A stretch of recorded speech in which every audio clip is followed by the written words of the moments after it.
For some reason, you were the one who had to get involved.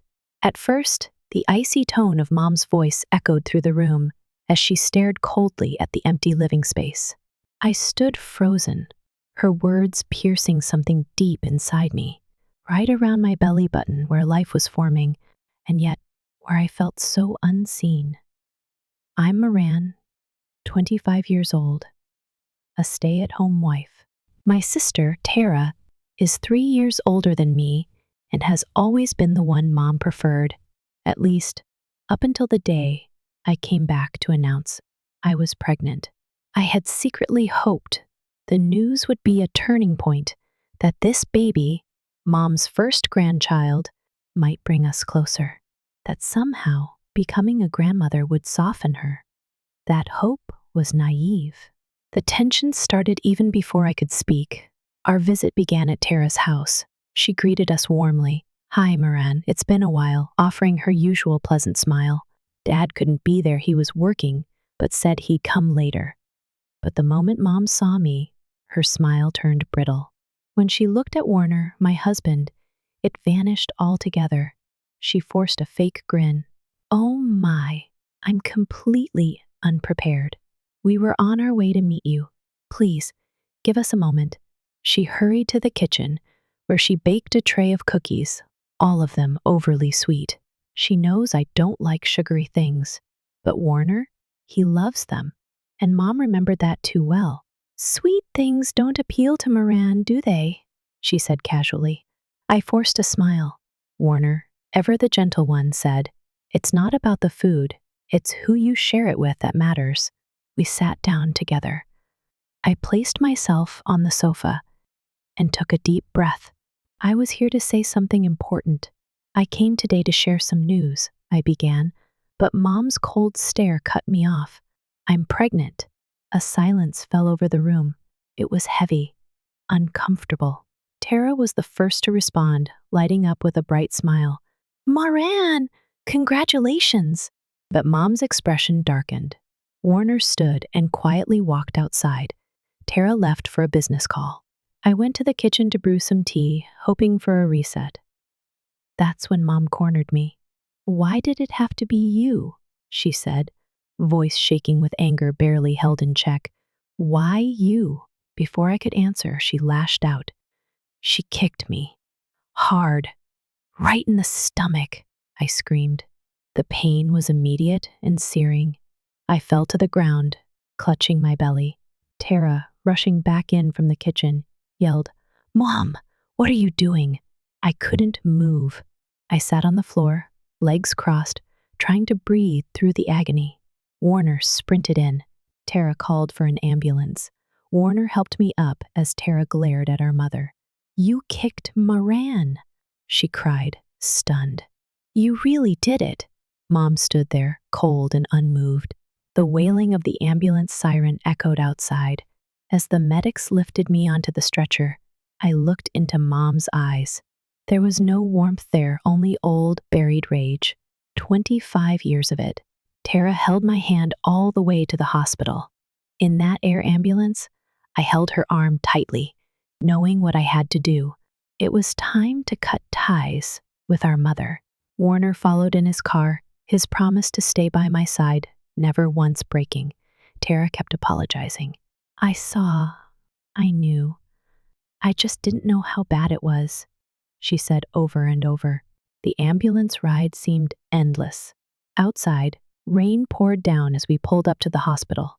The streetlights flickered softly through the windows. Lying in the bed, I drifted into memory. When had it started? When had Mom begun treating me this way? I couldn't pinpoint it. It must have been before I was old enough to understand. Mom, a former beauty queen, still carried herself like one. Tara inherited that same elegance. People often asked, "Aren't you Patricia's daughter?" with admiration. Mom would beam with pride when it came to Tara. With me, I always felt like the letdown. I remember one Christmas clearly. I was 8. Tara was 11. Under the tree were presents wrapped in shiny paper. Tara unwrapped a box that held a dress from Mom's favorite brand. She squealed with joy. "Perfect for my beautiful girl." Mom said. Then it was my turn. I opened my box plain jeans and a basic t-shirt, probably on sale from Amazon. These are more your style, Mom commented. I smiled back then, hiding my disappointment. Just what I wanted. The same went for food. Tara was encouraged to eat more, but my portions? Always limited. That's enough for you, Moran, she'd say. In high school, Tara became a cheerleader. Mom never missed a game, snapping pictures with pride. When it came to me, she rarely showed up. Dad, he tried. He'd pat my head and say, "Good job," before rushing off to work. But I don't think he ever really saw the way. Mom treated us differently. I didn't realize how strange it all was until a conversation with my best friend, Serena. "Your mom's really harsh, Moran," she said gently one day. "What do you mean?" "She splurges on Tara's clothes, and she just treats you like an afterthought." Serena's words were the first time anyone outside my family said what I had always felt. Tara didn't know. She thought I liked things simple. "Moran, you're so cute. You don't need fancy stuff," she'd say. She'd offer to share her clothes, but I knew I'd just look foolish in them. Mom's favoritism became crueler when Dad wasn't around. "When it was just us, why aren't you more like Tara?" she'd demand. I never answered. Crying would only make her angrier. On my 16th birthday, Mom didn't get me anything, but my friends surprised me with a makeup kit. It's still one of the most thoughtful gifts I've ever received. That's when I decided I needed to leave. I moved out right after graduating high school. Mom once told me that just finishing high school wouldn't get me anywhere, that I'd never amount to much without a college degree. But all that did was light a fire in me. Tara, of course, went straight to college. Mom and Dad spent all their savings to make that happen. "This tuition is worth it," Mom had said with pride. No one ever talked about saving anything for my education. That unfairness stung, but I pushed myself. I kept my grades up through high school, worked part-time delivering food, and started saving for college on my own. Those memories swirled around in my head as I lay in that hospital bed, hooked to monitors. The rhythmic beeping was oddly calming. It reminded me that I was still here, that the baby inside me was still here too. The doctor walked in, gave me a reassuring smile, and said, "The baby is doing fine." I closed my eyes and breathed in deeply. Yes, I was that strong, independent woman now. And I silently promised myself I would never raise my child the way my mother raised me. Outside the window, the summer sky was fading to a deep, quiet red. Warner arrived early the next morning. He smiled gently, asking, "How are you holding up? Everything okay with work?" That moment reminded me of how far we'd come. 3 years had passed since I graduated. I still remember how hard it was at first. I worked at a diner while sending out resumes. Most interviews didn't go well. "High school diploma only," they'd say, barely hiding their doubt. But I didn't give up. I applied everywhere. 30 interviews later, I finally got hired as a customer service rep at an IT firm. The HR manager had said, "We value your determination more than a fancy degree." That's where I met Warner. He was a systems engineer, kind and calm. He helped me one day when I was having trouble with the printer. From then on, we talked during breaks and slowly started spending time together outside of work. One day, I told him about my family, the painful memories, the favoritism, the loneliness. I was afraid he might pull away after hearing all of it, but he didn't.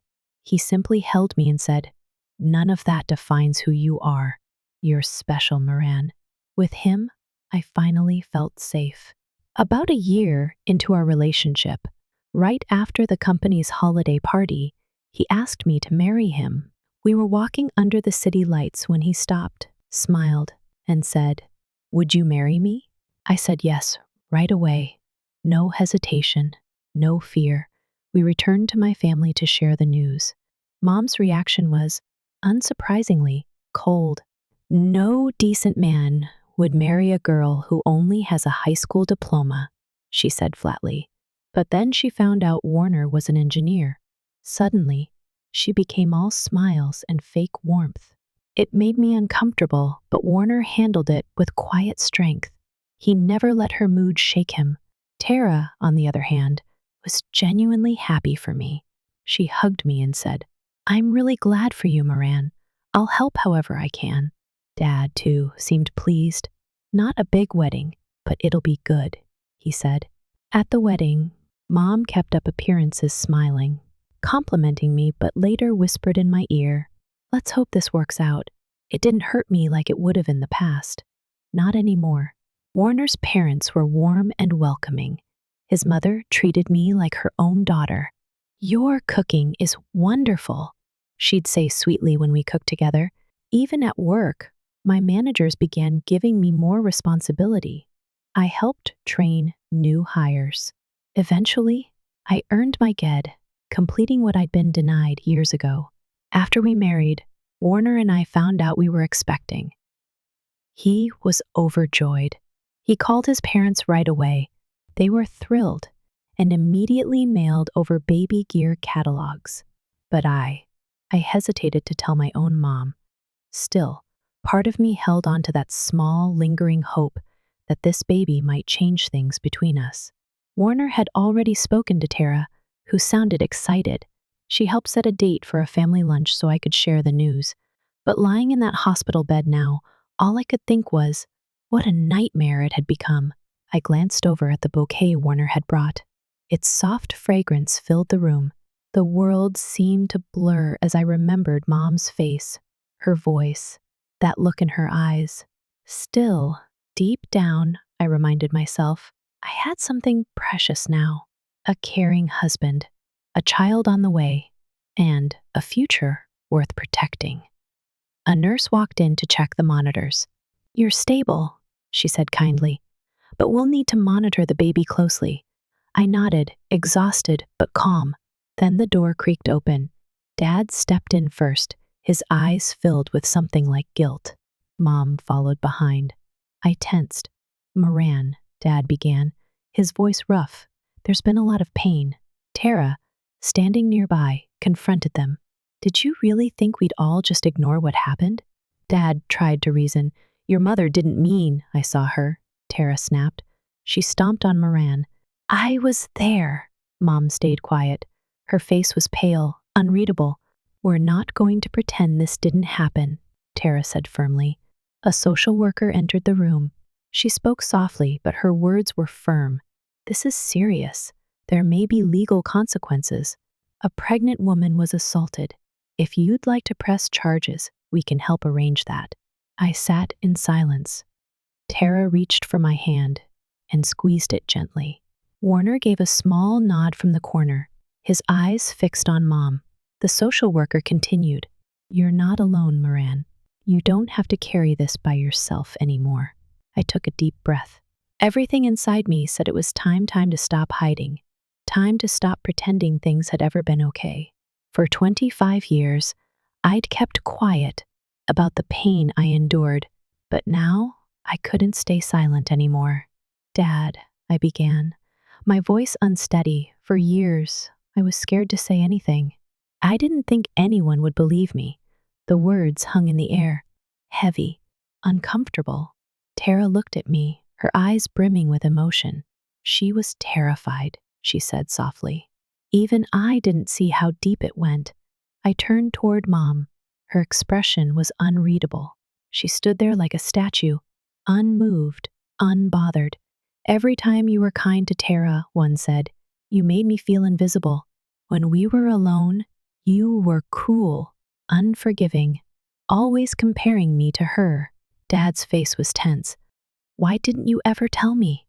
"I wanted to," I admitted, "but you were always busy. You didn't see it. And honestly, I didn't think you'd believe me." Mom always looked like the perfect mother in front of others. Tara wiped her eyes and whispered, "I should have seen more." "I'm sorry, Moran." "It's not your fault," I said gently. Then, to my shock, Mom spoke. Her voice trembled. I was only trying to make her better. You were always so weak, so plain. I thought if I pushed you hard enough, maybe you'd toughen up, be more like Tara." She looked down, blinking fast. "But you were never like her." Tara stepped forward. "Mom, that's not love. That's abuse." For a moment, Mom looked like she might cry. But then something shifted in her face. A hardened edge returned. She turned toward Warner, her voice biting. "I raised her, and this is how she repays me? You think I'm the villain here?" Warner didn't flinch. "You don't get to rewrite what happened," the social worker calmly interrupted. "Moran, would you like to request a restraining order? We can start the paperwork now." I hesitated. Then I nodded. "Yes, please." In that moment, Mom's mask cracked. "You ungrateful little girl. After everything I did for you, you let this man and your sister turn you against me?" She lunged at me, but Warner stepped in, blocking her. Dad grabbed her by the shoulders and pulled her back, yelling for the nurses. It was chaos for a few seconds, but then it was over. Security escorted her out of the hospital room. Silence returned. Dad stood there, looking completely broken. "I'm sorry," he finally whispered. "I should have done more. I should have known." I believed him. For the first time in my life, I felt like he truly saw me. A few weeks later, the court granted a protective order. Mom was ordered to stay away from me and from my unborn child. She moved in with relatives, though she still tried to contact me. But this time, I didn't reply. Tara became a constant in my recovery. She visited daily, holding my hand through every doctor's appointment, every restless night. She apologized often, but I kept reminding her she wasn't the one who hurt me.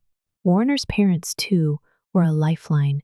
His mother brought homemade soups and warm blankets to the hospital, calling me our precious girl with genuine love in her eyes. Eventually, I was released from the hospital. The doctor gently touched my belly and smiled. "She's doing well," he said. "Your baby is strong." Spring was in full bloom. Warner helped me into the wheelchair, and Tara walked beside us. My dad walked quietly on the other side, his head low but his presence comforting. For the first time, I felt like I was part of a family. Not the one I was born into, but the one I'd chosen, and who had chosen me back. As I was helped into the car, Dad leaned in and whispered, "From now on, I'll be the kind of parent you deserve." And I believed him. Weeks passed. I spent my days resting, preparing for the baby, and building a peaceful life. Warner was always nearby, reliable, tender, my anchor. Then came the day our daughter was born. It was a long labor, 16 hours of pain and waiting and tears. But then, at last, she arrived. I heard her cry before I even saw her. The nurse gently placed her in my arms. Her skin was red and wrinkled, her fists clenched tight, and yet, in that moment, I had never seen anything more beautiful. "Nikki," I whispered. I had chosen her name long ago, a name filled with light, with hope. Tara stood at my side, tears falling freely. "She's perfect," she said, rubbing my wrist. "She's absolutely perfect." Warner leaned down and kissed my forehead, whispering, "You did it." We all cried then.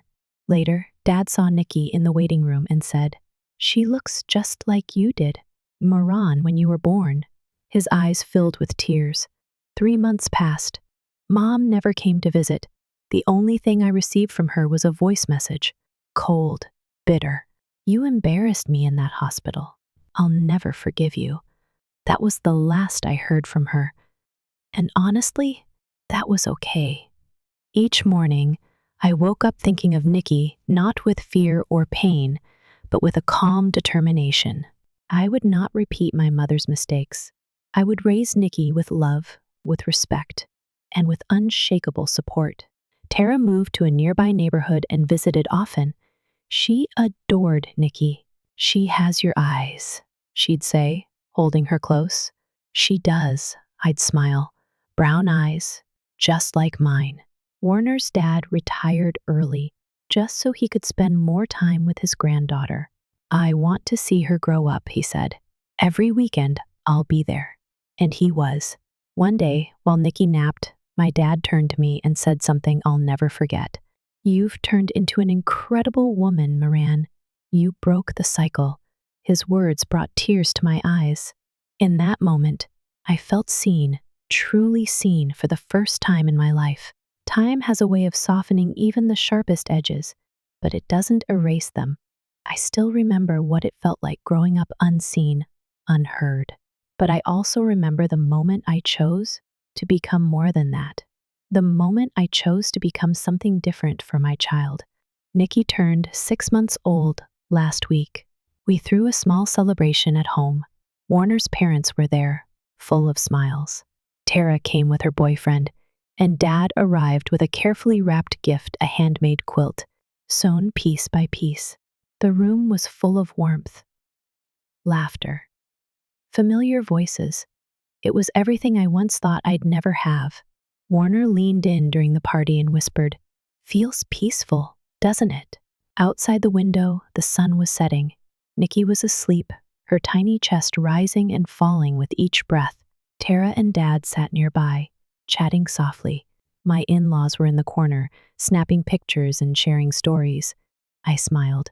For the first time, I felt like I was exactly where I belonged. I had been given a chance to rewrite what family meant, to give Nikki the kind of start I never had. I would never let her feel small. I would never let her feel like she didn't matter. I had sworn that to myself in the hospital, and I've kept that promise every day since. She reached for me that evening, her little hand curling around my finger. Her touch was gentle, but certain. To me, it felt like a message. Everything's going to be okay now. Maybe this quiet, joyful moment was where our real story began. Spring air drifted in through the open window, carrying the scent of fresh blooms. Trees swayed just beyond the glass. Nikki stirred, then settled back into sleep. It was a quiet evening, and yet I could feel something shifting. A few days later, I found a letter in our mailbox. It had no return address. I didn't need to open it to know who it was from. Still, I read it. Mom's handwriting filled the page. She didn't apologize. She didn't ask for forgiveness. She only wrote, "You made your choice. I hope you can live with it." And I could. I folded the letter, placed it in the drawer, and didn't look at it again. Some things don't need answers. What mattered was right in front of me. My daughter, my husband, my sister, my father, the family I built from the ashes of what I lost. Warner's mother often stops by with hand-knitted baby clothes. She takes such pride in dressing Nikki. "Look at this little outfit," she beams. "My granddaughter's going to be the best dressed in town." Her warmth fills every room she enters. Being a parent hasn't always been easy. Some nights, we're up with Nikki until dawn, pacing the floor. Some days I cry quietly, worrying if I'm doing enough. But I know I'm not alone anymore. When I need help, I ask. And when I'm afraid, I remind myself, this time, love lives in our home. Tara and I talk often now, not just about the past, but about the future, about Nikki, about life. She said once, "You saved us both, Moran. You saved me from pretending things were okay." We've started attending a support group together, a small gathering of women with complicated family histories. Just like ours, we listen, we share, we heal. At one recent meeting, I found myself saying something I never thought I could say out loud. I'm not alone anymore. It was true. Bit by bit, with every word, I've reclaimed my voice. That same week, we held a tiny gathering for Nikki's 6-month birthday. Tara made cupcakes. Warner grilled dinner. Our closest friends came by with cards and tiny baby gifts. I caught a glimpse of myself in the mirror during the party, smiling, holding Nikki close, and I barely recognized the woman I'd become. Not because I looked different, but because I felt whole. Warner whispered, You did this, but I didn't do it alone. I had help. I had love. And that made all the difference. After everyone left, I sat on the porch with Nikki in my lap. The stars had come out. She was wide awake, gazing up at the night sky. "You're going to grow up loved," I whispered. "You're going to know what it means to feel safe." She blinked, then cooed softly, her little fingers brushing against my cheek. I knew then the past had shaped me, but it would not define her. That night, as Warner carried Nikki inside, I stood under the stars a moment longer. A soft breeze passed through the trees. The world felt quiet and kind, and I made one more promise, that no matter what, I would protect her heart the way mine should have been protected, that I would be the kind of mother I never had. And maybe, just maybe, that would be enough to break the cycle for good. Sometimes, family isn't defined by blood, but by love, respect, and the courage to start again.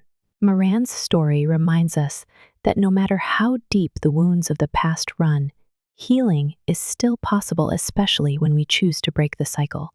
Many of us were raised in times when speaking out wasn't encouraged, where keeping quiet was mistaken for strength. But true strength often comes from facing painful truths, standing firm in our self-worth, and creating a safer, kinder space for the next generation.